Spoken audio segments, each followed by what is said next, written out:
Hello, everybody, and welcome to Lucky Stone, Trina Phoenix, and Grandpa Brian, and we just talk about whatever comes up. And today it's solving problems with new thinking. You can't solve the problems with the mindset that created it. And that kind of evolves from what Albert Einstein said. A new type of thinking is essential if mankind is to survive and move to higher levels. I looked this all up because I had thought that you can't solve the problem with the same mind that created it. Well, initially, the AI said that was from Albert Einstein. And I looked deeper. The real AI, which who knows how many there are, said, no, this is falsely attributed to Albert Einstein. And the real quote is, a new type of thinking is essential if mankind is to survive and move to higher levels. And with that, how you doing, Trina? How's your week been? Good, crazy busy, just working a lot, but good. How's yours been? It has been a very interesting week. About a month ago, I turned myself sleeping and hurt my back. My back was in pain for like a week or so. But a couple days ago, my brain said, "Don't step there; you're going to fall." And I didn't listen, and I stepped there, and I fell on my back. I got a huge bruise on my back. But besides the bruise hurting, my back is fine. So I don't know how my 57-year-old body works, but evidently sleeping wrong hurts for a week or so. Fall on my back, well, just a little bit of a bruise. So, you know what? I'm just going to go with it. Oh, Samarian's son. Absolutely. Yeah. Thank you for being here, Samarian's son. Thank you, Scotty boy. Thank you, Chloe Crystals. Thank you all so much for coming here. I got to be professional with this because I always forget to say thank you to all you guys for coming. I greatly appreciate you arriving and being here. Let me slow down a little bit. Grandpa Brian, how has your week been? Wet. I hear you there. By the time I got down here to the cabin, we had 4.5 inches of rain down here through the week. And it started raining at 7 o'clock this morning and didn't stop till 2 o'clock this afternoon. So we got about another inch to an inch and a half of rain down here. Oof, that's tough. Yeah, it was a couple days, basically on Tuesday night, we got snow that turned into just sleet. And, because of my job, we're told you have to be on site. So I got to work. And then on Thursday night, my boss says, "Oh, you know what? It seems a little bit tricky. You might want to call it in," which is against the rules. But I'm like, that's kind of strange. And I look and it said, "No, your commute's going to be fine." I'm like, "No, I'm going to go in because, sometimes I like to be because when I'm call, it's kind of hard to deal with people. But if I'm there face to face, my job is to help them fix problems as they break things. But it's cool. But yeah, it's been raining and snowing and sleeting and." You're right. Once the snow is not as bad as much as when it rains and then everything washes away and makes just a mess and it freezes up again. It's crazy. But you at least have the option of just having the wet. Sometimes, and that's my problem is like I always like, oh yeah, I put the salt down, it should be a problem. And of course the salt washes away and it's icy and I step on it and fall on my back. But it's cool.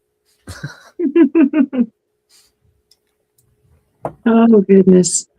So let's go with this. You can't solve your problems with the same mind that created that. So, Grandpa Brian, did you come up with this concept or was that Trina or was it two of you? Because I remember you mentioning it to me. I don't know. It just came up in a conversation and we started talking. I was like, that would be a good show topic to do, and more than that, because we were kind of bouncing ideas and our philosophy or what we were thinking. I was thinking to myself, I wonder what Lucky's perspective would be on all this. So that when we talking and we start bouncing ideas, that's one of the first thoughts that goes through my head. I was like, all right, what would Lucky think about doing this or the topic or Yeah, in my experience, when people come to me with their problems, so more often than not, they want me to give them the answer they want. So I am a bastion of knowledge half the time, and sometimes I don't know the political stuff. So I've learned lately that I got to learn to ask a lot of questions with this kind of thing. And that's how I deal with these kind of things. When problems come up, usually they create their own problems, and you have to listen to them and find out what problems they actually want to fix and which problems they're not even aware they have, or worse, they really don't want to fix. So sometimes it's asking the right questions. And I mean, with that, especially with people, just talking to them and, asking pointed questions back at them. It's sometimes it's like pulling teeth in some people, or hoarding cats. You got to get the whole idea, and you got to find out what their perspective is before you can even give them a solution. Because, I mean, I've run into so often that I know the problem and I give them a solution and they don't want to hear it, but they still come to me when asking for a solution. It's like, okay, now I have to figure out what problem they want to fix and help them with that. And then the real problem that I know is sitting right there, the elephant in the room, we'll work on that. We'll lead the elephant out of the room slowly at later time when I can figure out what problem they want to fix at this time. But yeah, it's crazy. Yeah, people have their own perspective, and sometimes the right solution isn't right at the time, and you have to wait and say, okay, how do I fix this? So how do you deal with, issues come up in so many different ways. Yeah, they do. I mean, it does involve shifting perspectives and finding out what people are seeing. I'm trying to remember, there's a quote. The problem is not the problem. The problem is your reaction to the problem. Yeah. Yep. Yep. And that's what people tend to come to you with stuff, and you're like, okay, it's easy to fix. And then you give them the solution, and that's not the fix that they want. And you go, okay, what fix do you want, and how do we get you there? Right. It's so hard with changing consciousness, because you're in your bubble and, you're trying to change consciousness. That takes what we were talking about, going to a different mind, a different place of mind, which you have to go more into your observer mode, and be like, what is happening? Because most of the time, our greatest struggle is identifying our patterns, because they just run automatically. Yeah, that's the truth, the patterns. And it's just habits, unconscious patterns that keep you functioning and keep you safe, and your body and your ego know what's going on.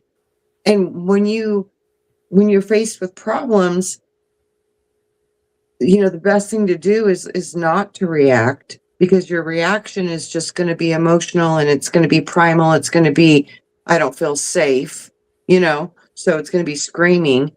And yeah, if you can know that you got to look at it, take a breath, take a look at it. What is this pattern? Why is this here? How did I create it?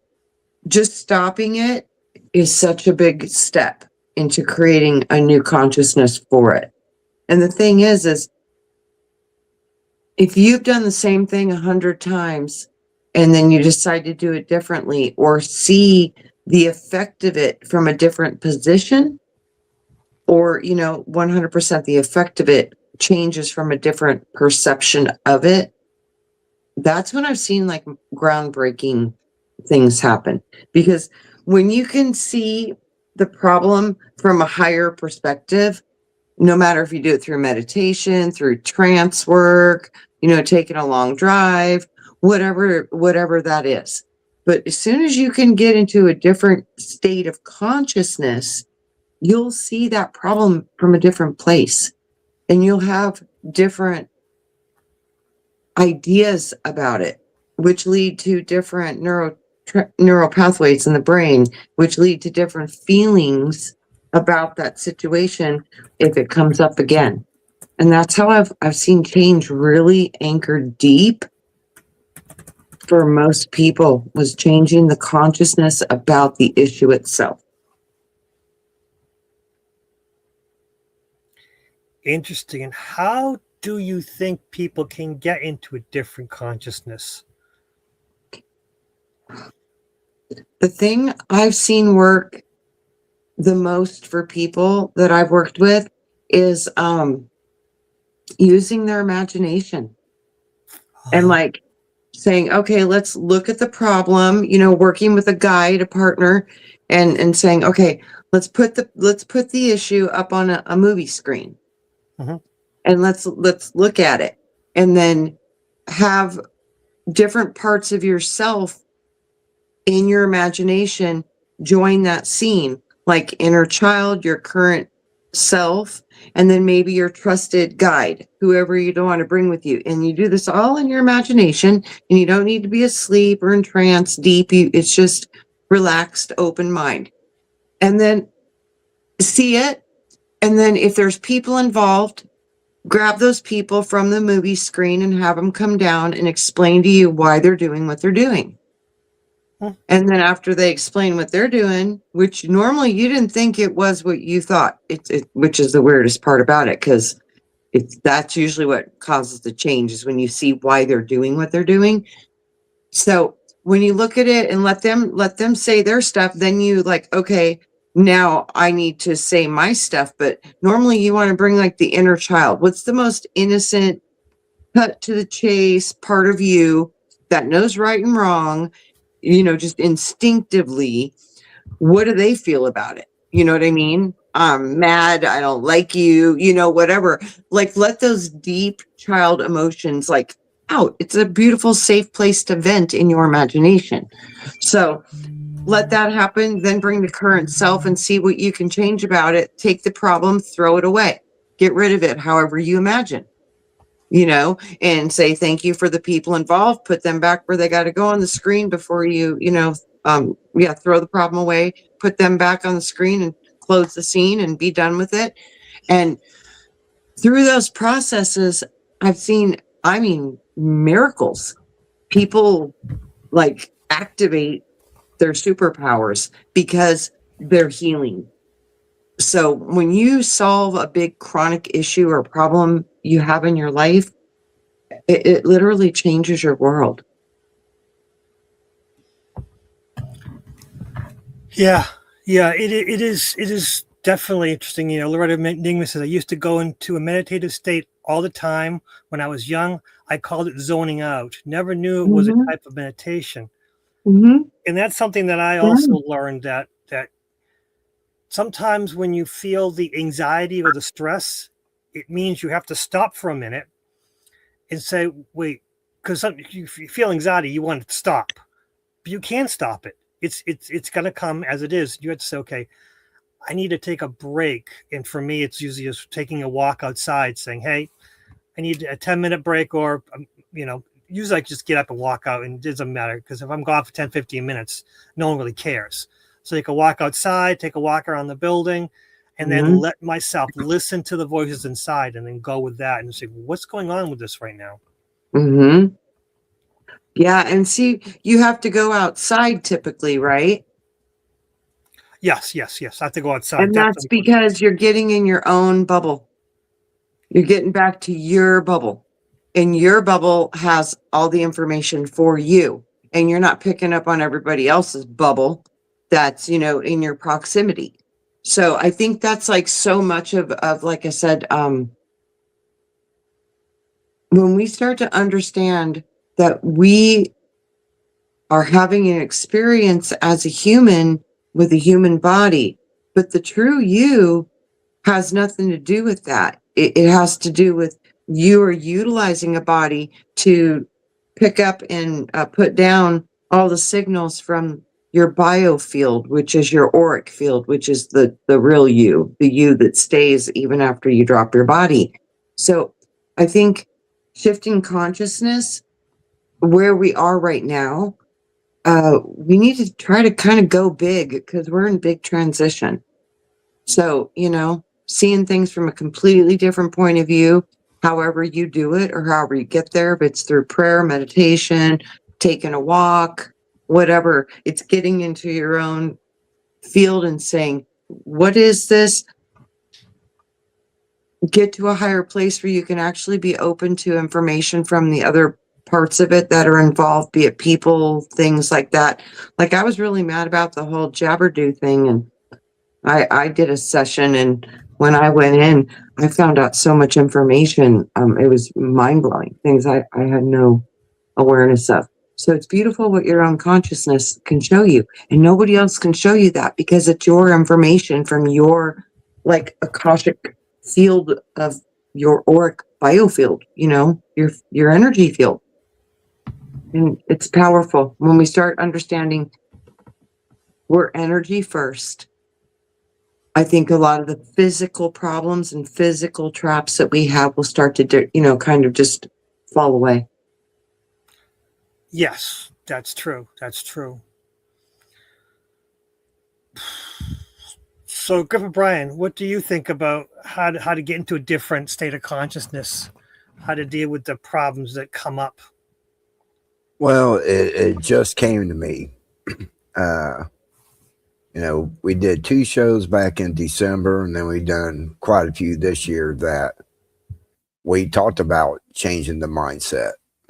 And when you were just talking earlier about people coming to you about problems, we're in the age of Aquarius now, and we left the age of Pisces. And the Pisces was all about going outside yourself. So people weren't wanting to solve their problems because they've always been taught to go outside themselves. So like they can't, you say people come to you to help you solve their problems. They're still living in that mindset of the last age. I'm trying to get people to move into the mindset of this age where it's enlightenment, it's knowledge, it's going inside, doing things for yourself instead of being external all the time. Mm-hmm. And that's why I've been wanting to do these shows. It's to try to get people into a different mindset than what they were thinking, because a lot of that thinking was done because of the last age. Yeah, that's true. So we need to start training our brains, like Trina said, to start thinking in different patterns instead of the old patterns that were in the last age. It's true.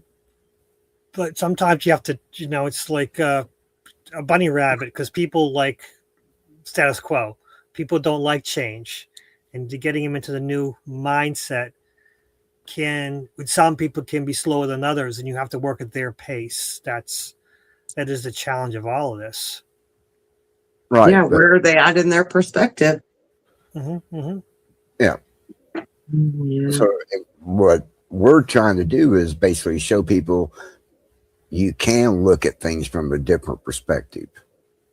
And we're kind of showing them how we look at things from a different perspective.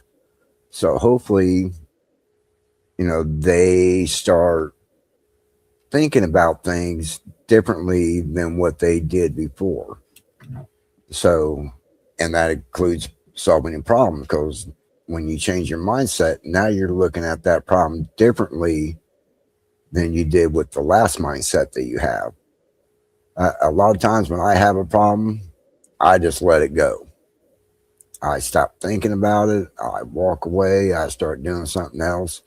And within usually a couple hours, boom, it comes to me, the solution to the problem. And that's because I changed my way of thinking, and just instead of just thinking about all the time, well, man, how can I solve this problem? And just keep grinding on myself about it. I just let it go, give it to the universe.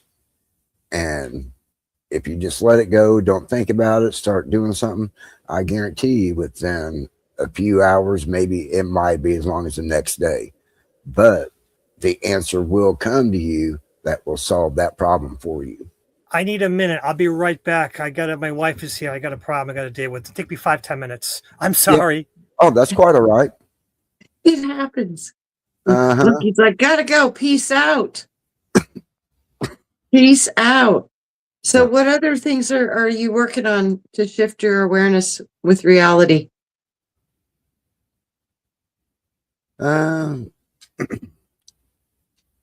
It's more about what I allow myself to view, like on YouTube. Mm-hmm. I've never been a news person, so I never really got hooked into national news like a lot of people are. And that's one of the greatest mind controls of our generation is news. I mean, it drives me crazy. I can wake up in the middle of the night and hear my mom's TV blaring Fox News while she's out asleep. So, you know, that's all subliminal programming when you do stuff like that. Yeah. So if you was to go to sleep, like to meditative music or Native American music or something like that, it's actually going to be easier on your body than listening to national news all night while you're sleeping. Absolutely. You know what I've been doing lately? I've been like really getting a lot of information about the power of sound. You know, it's not just what we're putting in our eyes, it's what we've got going in our ears. You're right. You know, like limiting all these things that aren't really too healthy for you or your consciousness. And at least, you know, not to like put your head in the sand, but, you know, be aware and do your check-in on, okay, what's happening in the world, but then turn around and say, okay, now I'm going to put at least, you know, the next 30 minutes or whatever into things that make me feel happy and my vibration is shifted. And, you know, there's so much information about the power and the positivity and the clearing properties of harp music. So I have been listening to a lot of that lately, and just different sound. I've been hearing it. Sound is going to be so important in the future. And, you know, it's probably why all the bells got taken away back in the day and all these things were done, because I think it's vital.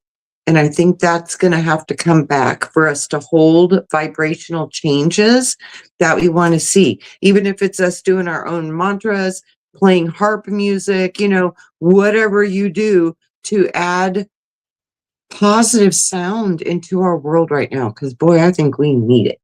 Yeah.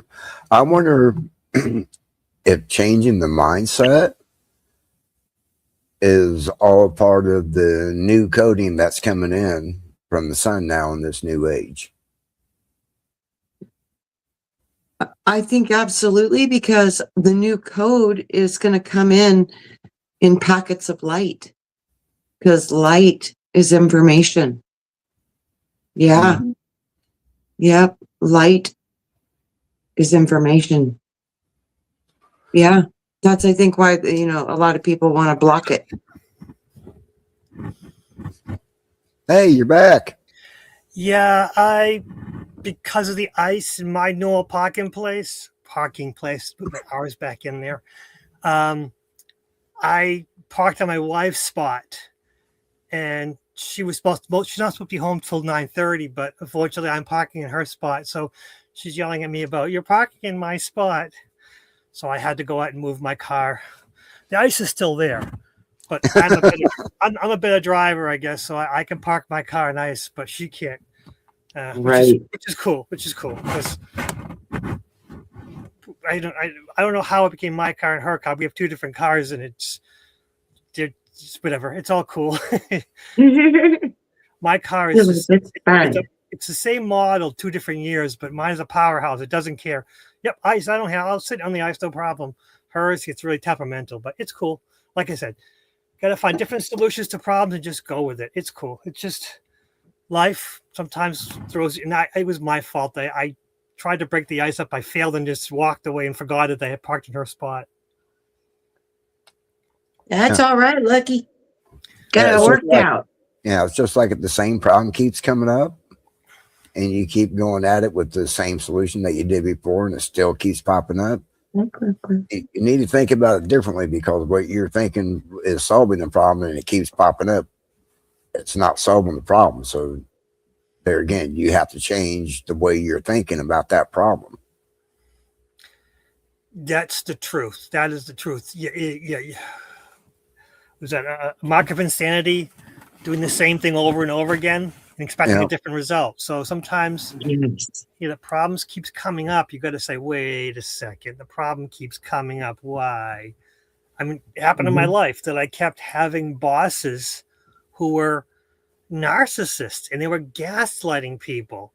And for me, because of my silly brain, I always remembered everything. When they said, oh, don't we talked about this? And my answer would be, nope. And then you go, yeah, we talked about it. Yeah, sure. And I'm like, I don't have a recollection of that. So then I would say, okay, what was that in reference to? Is there an email or something? And oh no, we talked about it face to face. And I'm like, yeah, I don't work like that. Things like this. If it's that important, I need an email because we've got lots of things going on and it doesn't bother me. Well, other people, they freak out because they think, wait, have I forgotten about this? Oh, the boss said we talked about this. So then it became my point where I'm like, okay, how do I deal with this? And I started teaching other people after every meeting with this person, if it's word of mouth, you have to stop yourself. I know it's going to take an extra 10, 15 minutes. You write that out and you say, we were just talking about this. I just want to get this clarified, and just write out what they said. That way, they in the future, when they say, yeah, we talked about this, you can say, normally when we talk about these things, there's an email. I don't have anything like that. So it must have fell between the cracks. That way you don't put it that the narcissist always puts the blame on you, saying you don't remember something. When you say everything is documented, and since it's not documented, fell through the cracks, not my problem. I'm sorry. These things happen, walk away. That way you don't feel guilty, because that's the problem. Narcissists will work on your guilt. And that seemed to have done a pretty good job in my life, because I still have narcissist bosses, but they kind of deflate a lot because of me and my detail. Like, oh, no, we got to talk in emails, or God forbid, Teams messages. Teams is another thing that companies use that. And for me, it's like, let's do face-to-face. And that puts that in their place. Okay, face-to-face. And after every face-to-face meeting, it's like, hey, we just talked about this. Just want to clarify. We're good. And I teach that to other people, that whenever anyone comes to you with anything like this, you just respond with a 2-minute, say, yep, we just talked about this and this, just want to clarify it. And it does take away the narcissist power. So people who aren't narcissists, they enjoy it because, yeah, we talked about this. Yep, you got it right. We'll move forward. The narcissist will tend to not answer those emails. But you have a record. And, that's something that I've learned. But again, it took a long time to have the same thing where, why do I keep having a narcissist bosses and having these? But you see, though, you found the tools to stop them in their pattern. You found how to break their pattern. And I found, and I kind of used some of the stuff that they love to do. Yeah. Which is these awful emails with all this stuff that you can't possibly understand or read. And I would just respond back, because I'm sorry, it's a lot of detail here. I just want to get this clarified, and go back and break up their email into sometimes 5 or 6 emails, saying, okay, section 1, section 2. And it drives them crazy, because I've always been told, I've been sat down, says, yeah, you can't send so many emails. And I said, no, clarity. I live on clarity, and my brain needs to compartmentalize everything. I'm an organized person, and you hired me because of my organizational skills. I excel at my organizational skills. So I need to apply my organizational skills with you also. So in order to alleviate this, putting so much detail, which I appreciate your detail, but sometimes it's too much for me to absorb at once. So I have to break it down into parts so we can work together. And it really deflates them. And it takes their power away with actually using the system that they're using. So it's, again, it is also balancing it because it doesn't always work. And sometimes I get in trouble and get, talked to and stuff like that. That's the other part of that equation. People are going to do what they want to do. So, we don't have any control over a lot of that. The only thing we can do is work on our own self, because you can't really, other people are going to do what they want, and even if they want help, sometimes, like you said, if they like their patterns and they're not ready to hear what to do, it's not going to have any effect. But, there's many who do really seek to know more about how to stop the things they don't want and how to have more control over this reality that we're experiencing, because it appears it's a video game, so we literally are players in a game. And wouldn't it be amazing if we could really learn how to master it? Yeah. And sometimes, unfortunately, when people come to you with the problems, they don't want a solution. They just want to gripe. And that, to me, is one of my... typically requires them to change something, and people do not like to change. And all it is that's, and I'm in that position. I say, okay, my position at this time is to listen. And they don't want a solution. Well, and I tell the little voice inside my head, said, hey, you can sit back because they don't want a solution. So our job is to sit here, listen.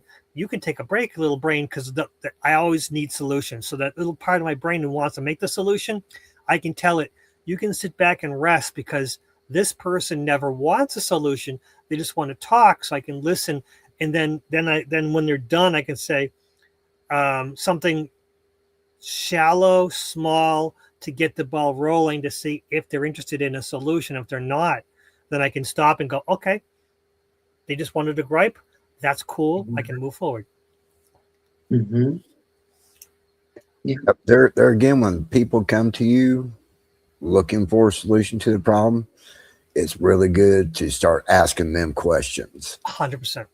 And then what you end up doing, you end up leading them to find their own solution to the problem.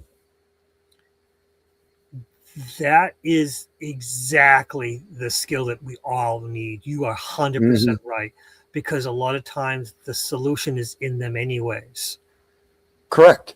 So if you can ask questions and lead them to find that solution, like I said, we're in the age of Aquarius. It's all inside you. So if you teach them to go inside themselves to find that solution, instead of going external like we were in the last age to find that solution, that's why it's important to ask questions, because then you get them thinking in a mindset maybe they weren't thinking about before they asked the question. Yeah, you're right. And that's the truth right there. It's get them thinking. Oh, yeah. And that's what I mean. It's like, sometimes if you ask the right question, if they don't know the answer, they're going to go to a higher place in their consciousness. That's the trigger. Boom. So it's like, really, honestly, and if anybody has a question, typically they already have the answer. It's just in the higher part of the consciousness.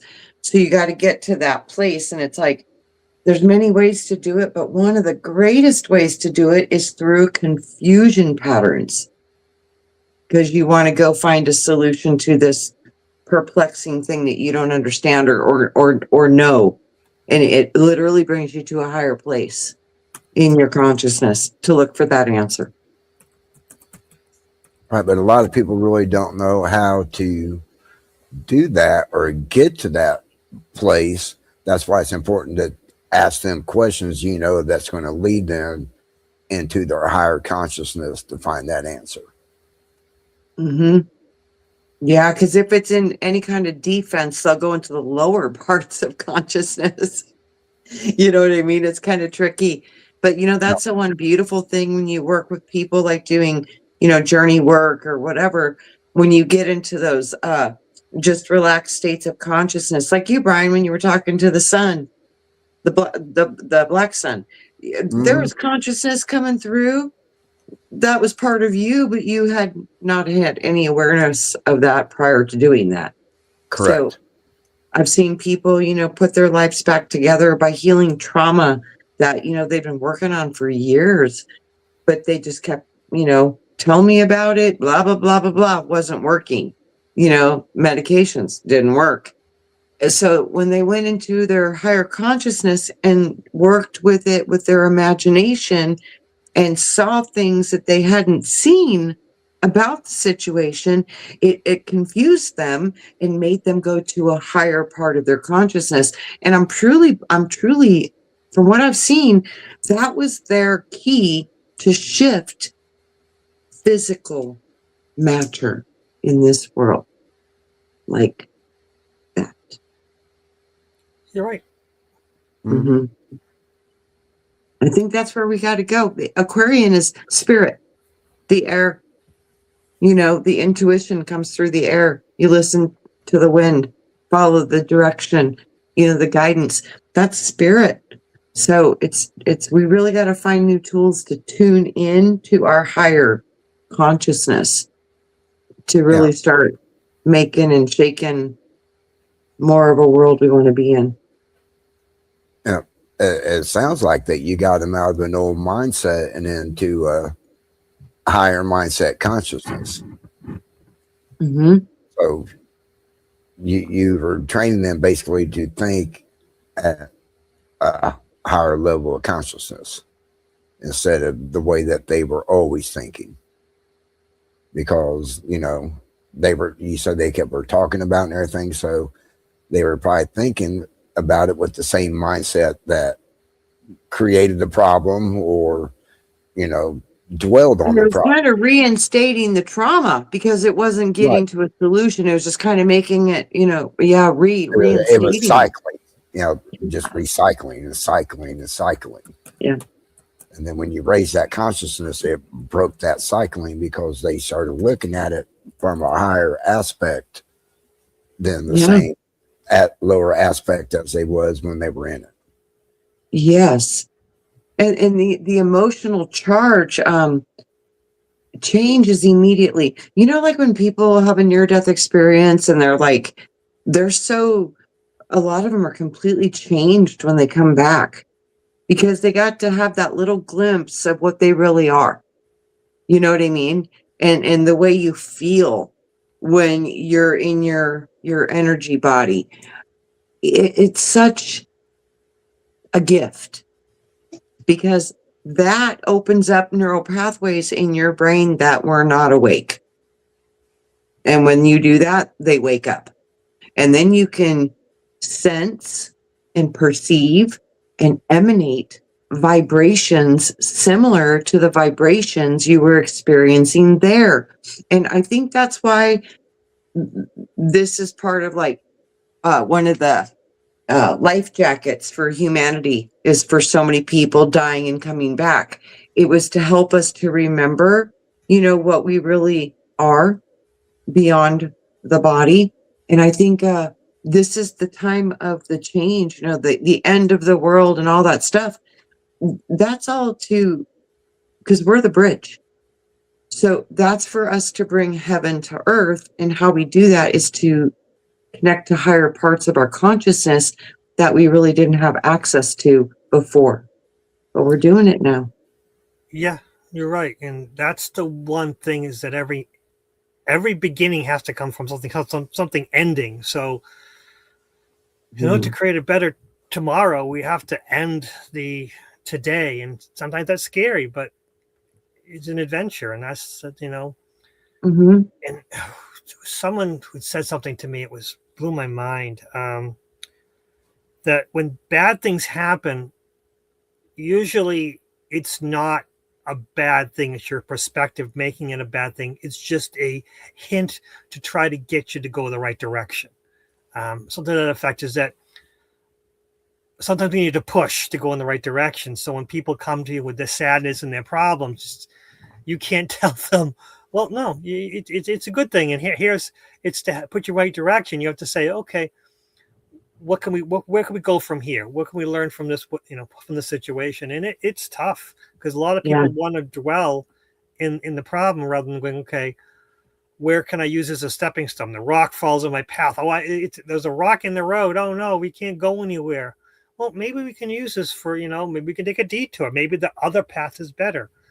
Rather than focusing on how to get this rock out of the road, which might be impossible, maybe there's another way around it, or maybe there's another path to go. But all this, you have to open their minds to the wider situation rather than focusing on what they want to do right now. You have to say, well, maybe there's more to it. Let's look around it. But yeah, sometimes when bad things happen, it's just to wake you up to say, there are other ways, there's other paths. You have to, look, explore.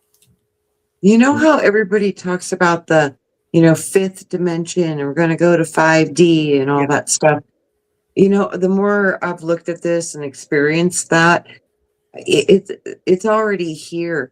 Anything we wanted to experience, I'm pretty sure maybe all the way up to at least 6D, but I don't know about beyond that, because you might need to be going out of your body for that. I don't know for sure, because that might change your vibrational too much. I don't know, but we've got 12 dimensions minimally that we can travel into with our consciousness.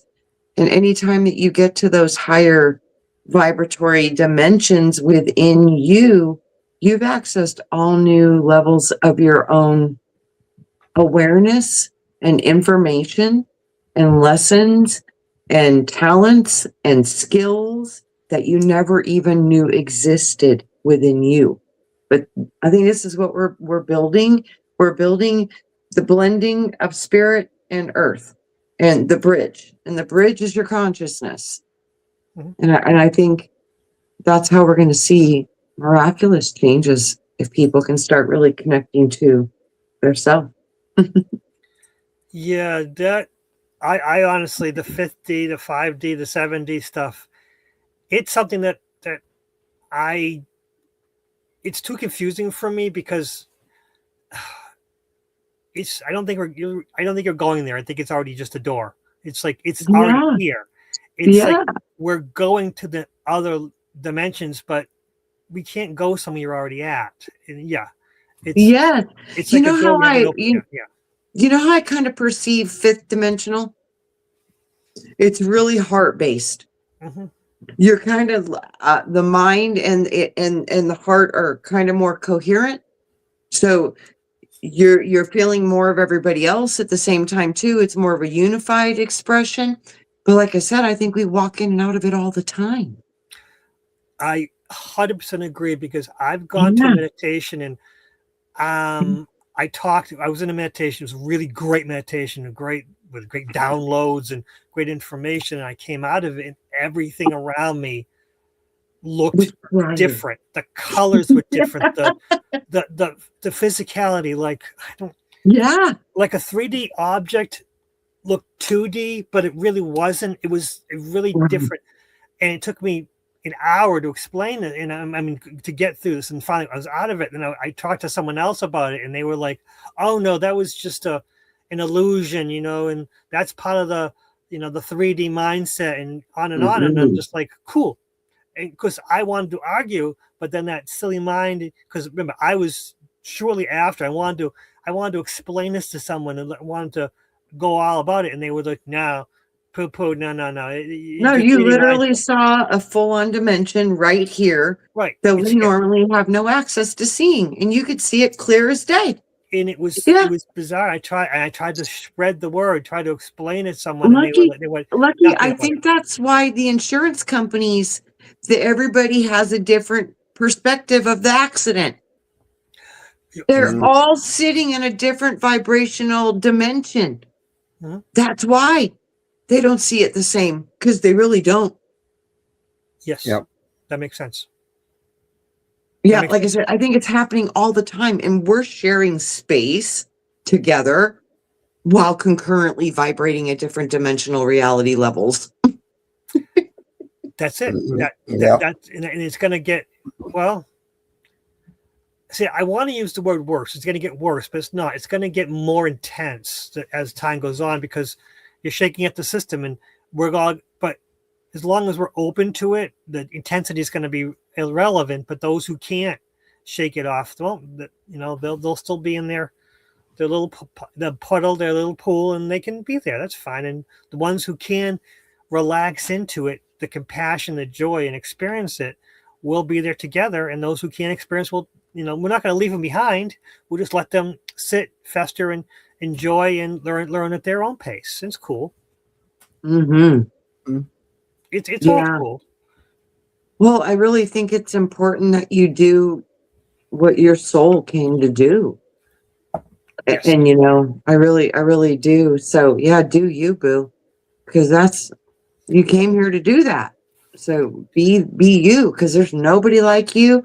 Nobody has the same energy signature as you. We're all very valuable in what's happening on the planet right now, and that's why specific frequencies are here, and we're working together. But I think it's going to be, a lot of the end of the world, for systems are going to change and things are going to change. But I think we're going to get through it. It's going to keep going. The world will keep on going. Mm-hmm. Yeah. Yep. But where are you going to be on it? It's going to be where you're anchoring your vibration. And I do think, honestly, we're going to be like, it's happening right now, but it's going to get, I think, more intense with the different paths, because there were so many paths, and I see they're collapsing into each other, and they're getting more streamlined until eventually I think they're going to go back into an original trinity, because I see the bifurcation, but there's always been this third position. It's like they talk about the narrow path. There's always this third position that isn't really understood too well. So yeah, there's a big blending that we need to do, and then anchoring in through what you want to see, which requires you need to imagine what you want to come, even if it's like, I'd like to see more healthy food at the grocery store, whatever it is.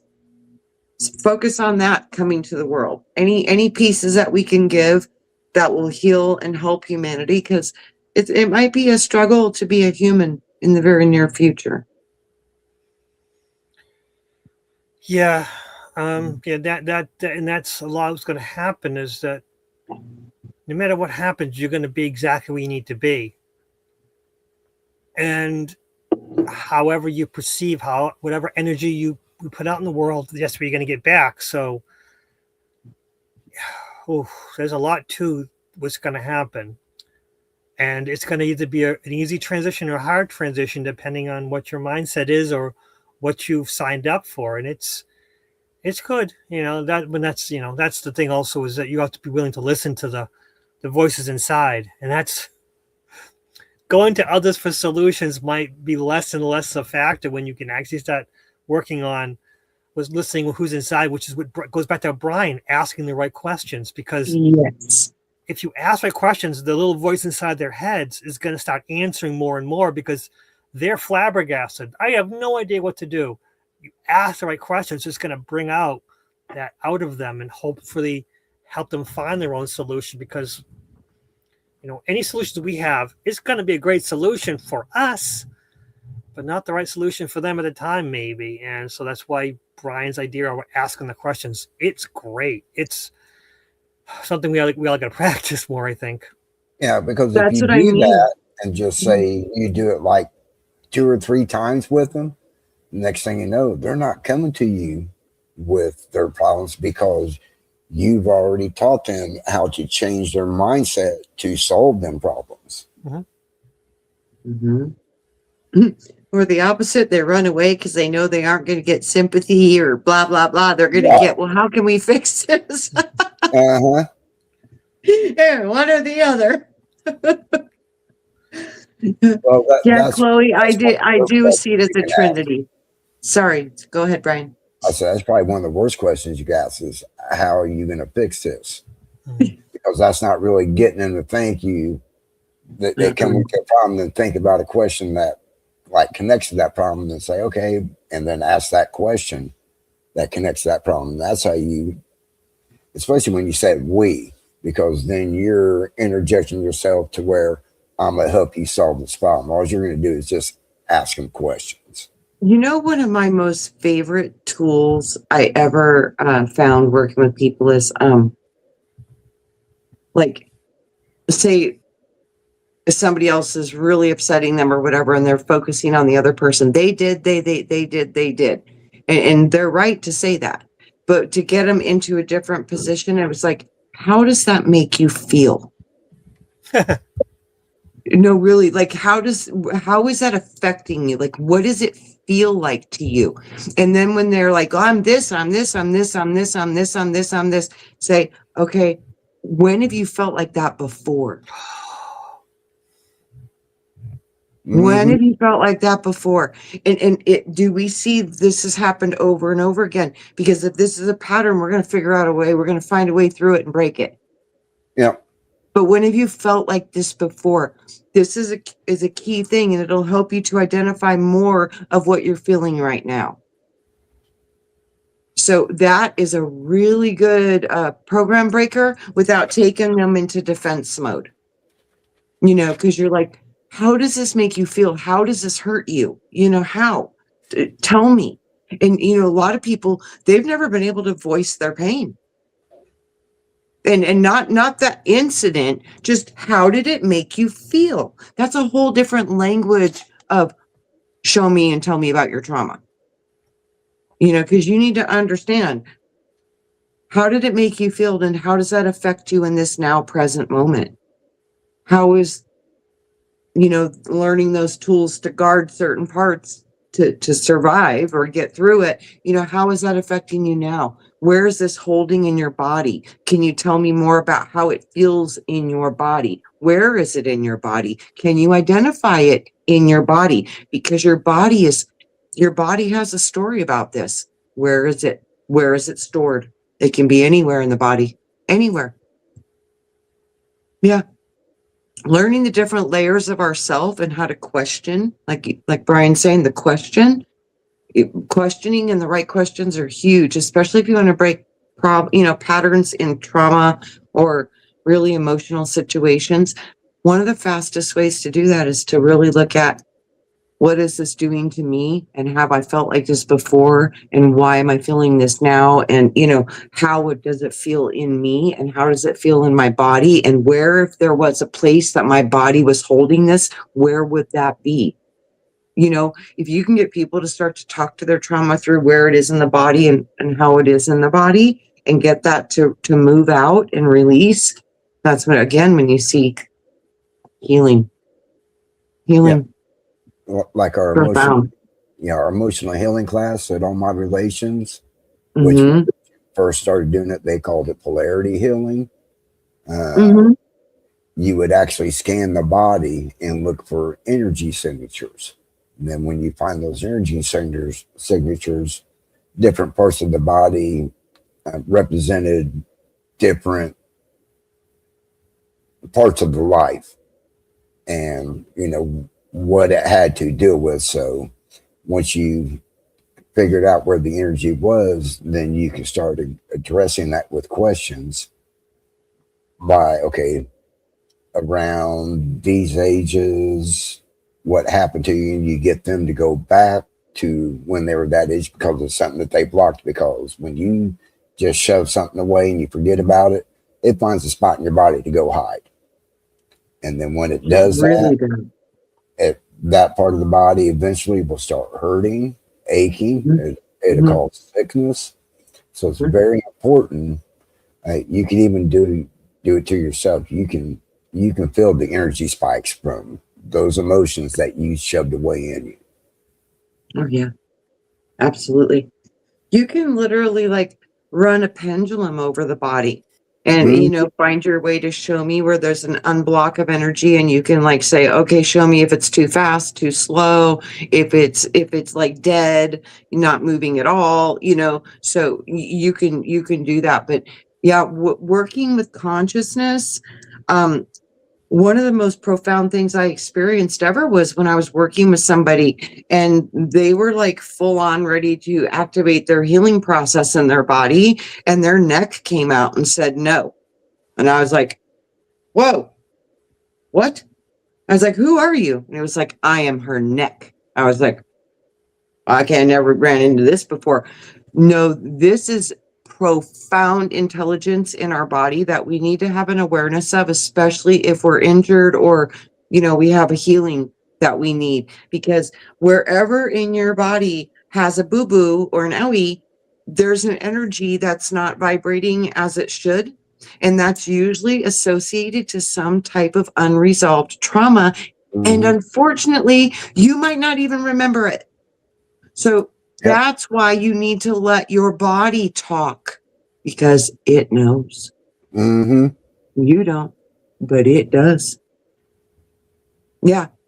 And this lady was going to lose mobility, and I told her, and I talked to the neck, and the neck told me that it was what started the whole process of the spinal degeneration and the whole nine. And I was like, okay. I was like, so you have the intelligence to create this? And it was like, yes. And I was like, so you also have the intelligence to uncreate it? And it was like, yes. And I was like, what if you try it a different way? I said, because this is what she wants. And there's consequences for the degeneration of a physical body. Eventually, body, you won't have a voice anymore because the body will leave. I said, so what if you try it a different way? And if you decide you don't like it, you can always recreate it again, correct? And it was like, yes, I could. I was like, well, then would you like to try it a different way? If you don't like it, you can always put it back. But what about agreeing with her? Because she is in this body too. What if you try that? And as soon as it agreed, it was like magic heat coming out of the body. Magic. It was amazing. Yeah, your body has multiple layers of consciousness and multiple layers of energies that get you stuck. And sometimes, like I said, you got to go in a little deep to get past the layers to get into the subconscious, which can connect you to the parts of yourself that may have been a little inaccessible, so you can find out what's going on and fix it.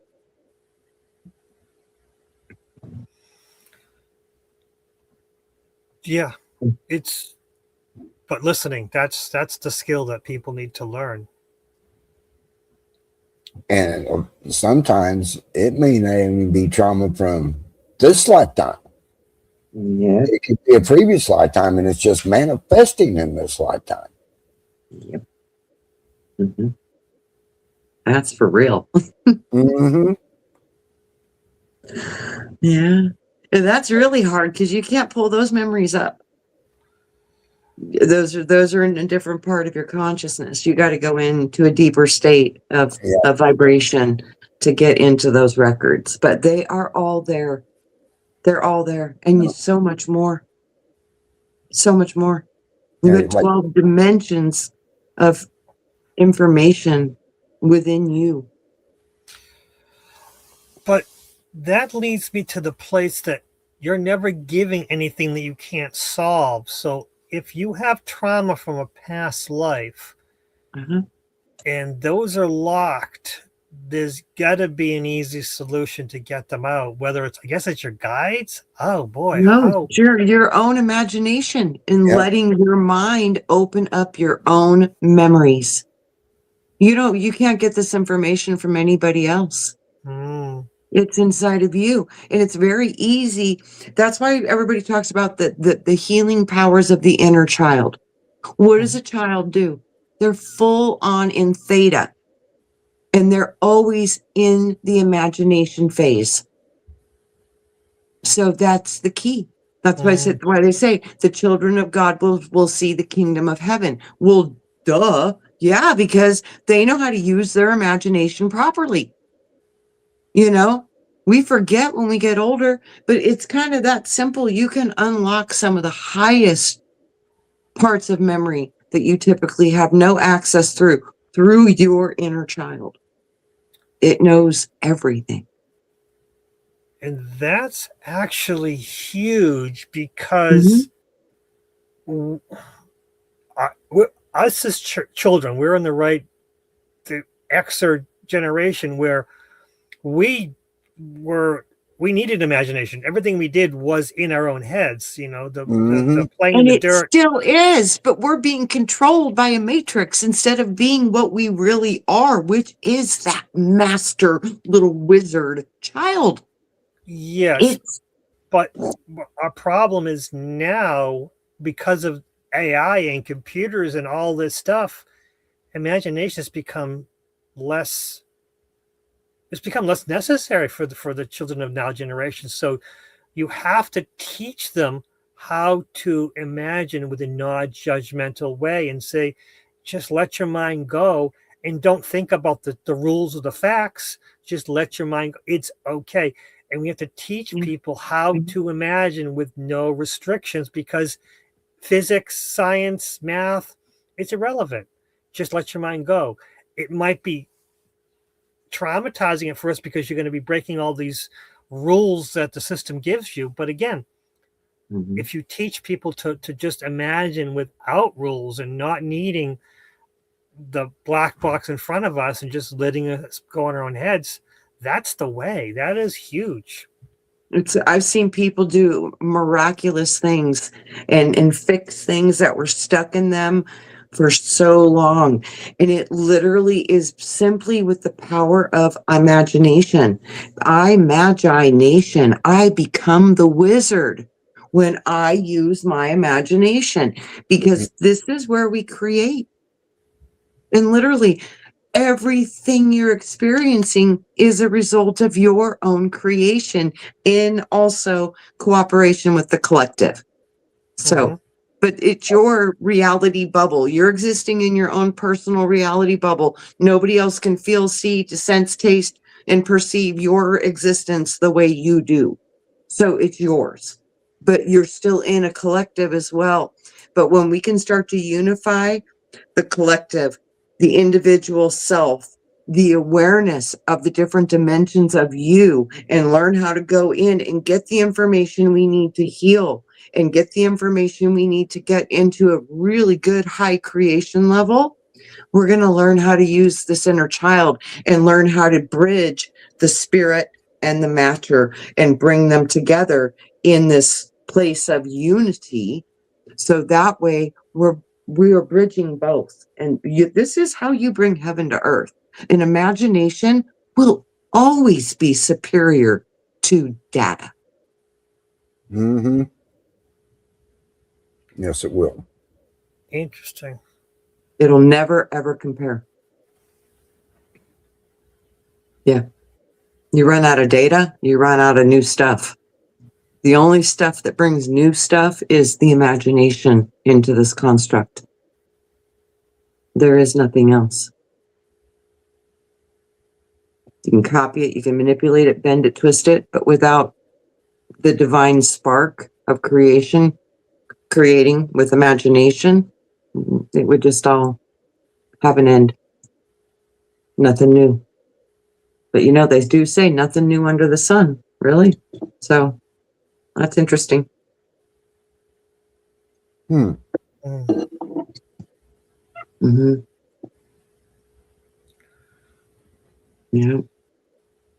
We are profoundly deep dimensional beings having a human experience completely oblivious to what we actually are and why we have so much stuff going on. It's because we don't even know half of what we are and half of, you know, what we're here to struggle through so we can fix it.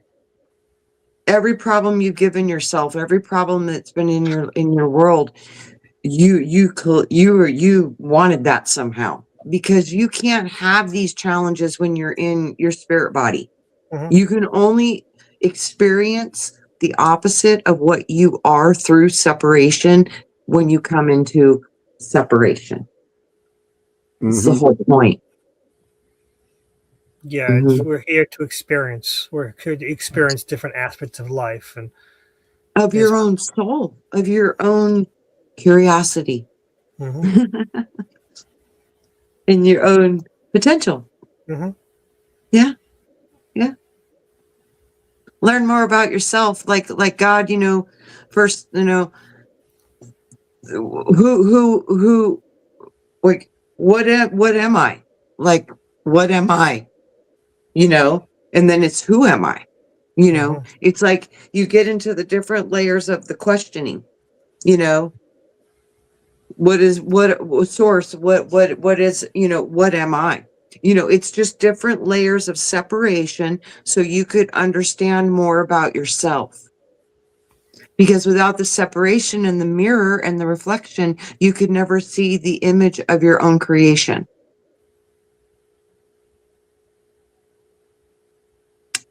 Yeah. Mm. And your spirit and your soul are huge. And they're existing on multiple dimensions and multiple realities all simultaneously. So think about the wisdom that you have inside your own experiential soul expression that's been around for we don't even know how long.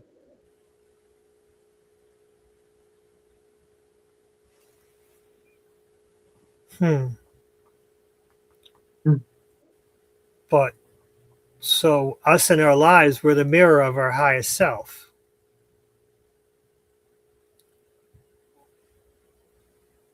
Yeah, because you're just a copy. Remember, you're a projection. You are not the original here. Not here. Right. Yeah, not here. You're playing, you know, your energy, your soul is producing your physicality here in this realm through an energy system that you can walk into and perceive through your antenna as your soul, as your biofield. And it makes this. Yeah.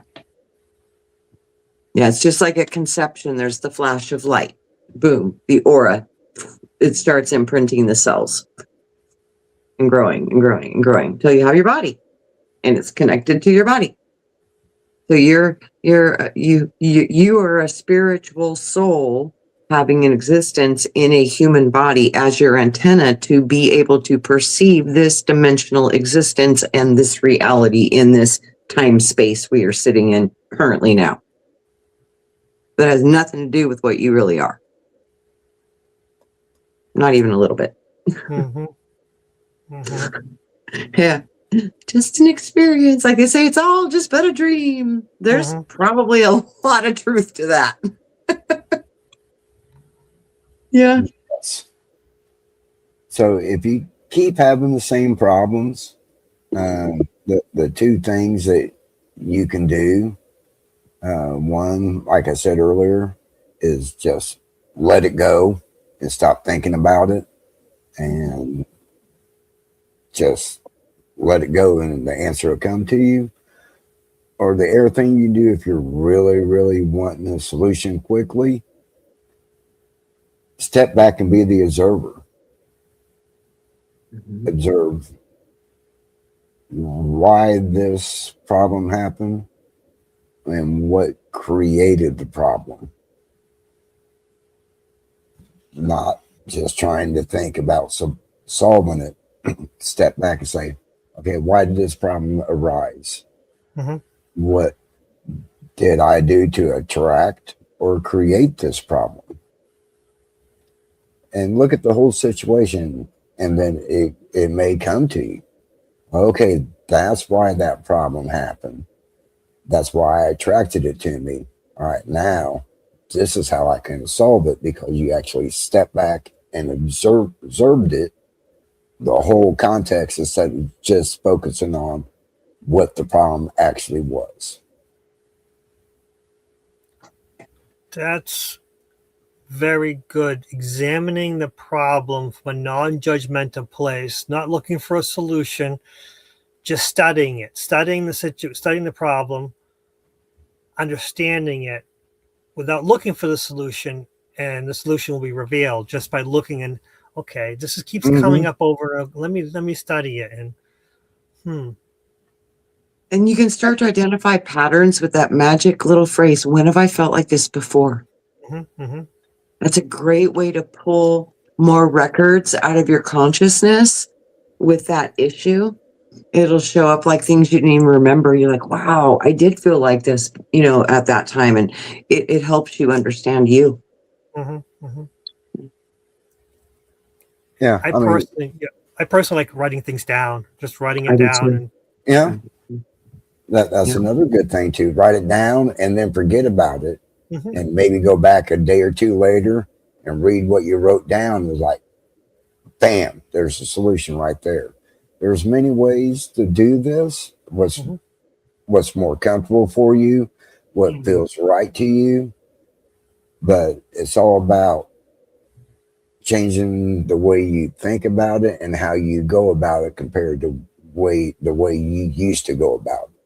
Find something that works for you that will help you solve the problem instead of looking outside yourself or someone else to help you solve the problem. yeah, that's the truth. Is we need to start being self-sufficient, and when others come to us who are not self-sufficient, we need to help them, guide them, and to find a way to be self-sufficient, Mm-hmm. without cutting them off, but saying, I think you have the power. You encourage them to say, I think you have the power to find the solution. Let's just help you, let's maybe we can find maybe I can help you find a key, and you can maybe step in the door and find for yourself. Right. That's Mhm. why a good thing to do is to ask the questions, because then you're not saying, here, we're going to make you do it. You just start throwing questions at them, because you kind of almost like using reverse psychology on them without them even knowing you're using reverse psychology on them. Mhm. Mm. Hmm. Well, this has been interesting. It's been a very interesting Mhm. day.